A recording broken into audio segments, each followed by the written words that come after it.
And I want to thank Senator Johnson for his dedication to try to pry the federal workers who are being used in what is a political battle, and I want to excuse them from a partisan political battle that is not of their making, so they can go back to work and serve the American people. So what we have here is a political standoff between Democrats and Republicans in Congress. It has nothing to do with the air traffic controllers. Some of them are Democrats, some are Republicans. It has nothing to do with any other essential or furloughed federal worker. Some of them are Democrats and Republicans. Some of them probably agree that we should shut down the government so insurance companies can make billions more dollars off the American taxpayers under Obamacare. Some of them are Republicans and think that we should open the government and work out this healthcare mess after we open the government. But regardless of that, they're not in a position to make those decisions. We are. So here we are, in the longest shutdown in government history. The Congress is responsible for it. It's political, it's not policy-driven. So since we're going to argue about politics and who's winning and who's losing and who's setting themselves up to have the next president or win the midterms, instead of worrying about whether the airways are safe, whether WIC is funded, whether SNAP is funded, whether workers are funded, whether the military is funded, since we're going to fight over who's going to win the election a year from now, let's excuse the people who are not responsible for this dysfunction from our dysfunction. That's what Senator Johnson is trying to do.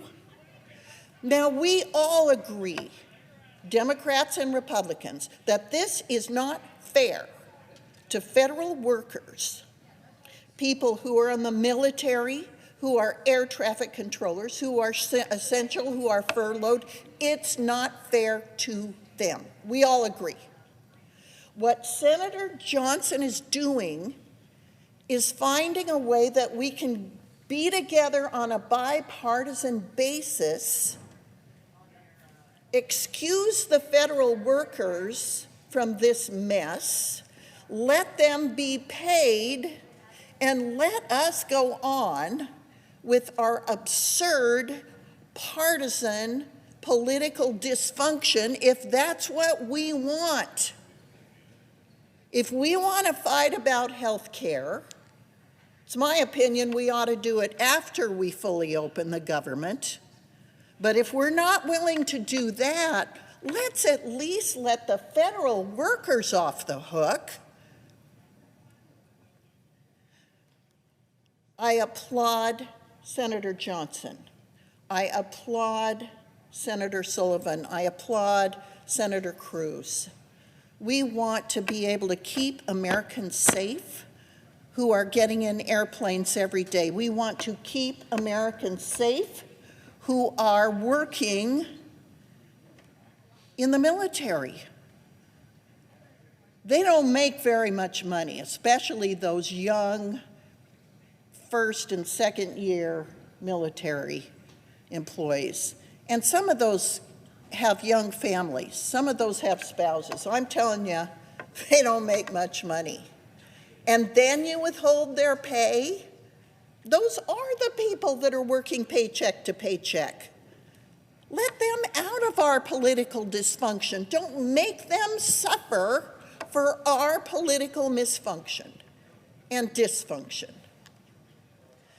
I want to also thank any Democrat who will listen and be compassionate towards your federal workers in your districts.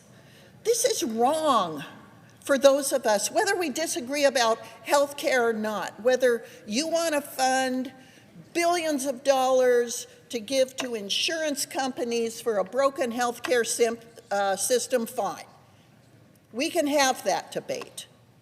But don't penalize the federal workers for our dysfunction, our disrespect for them. Thank you, Mr. President. I yield back. I appreciate the remarks by Senator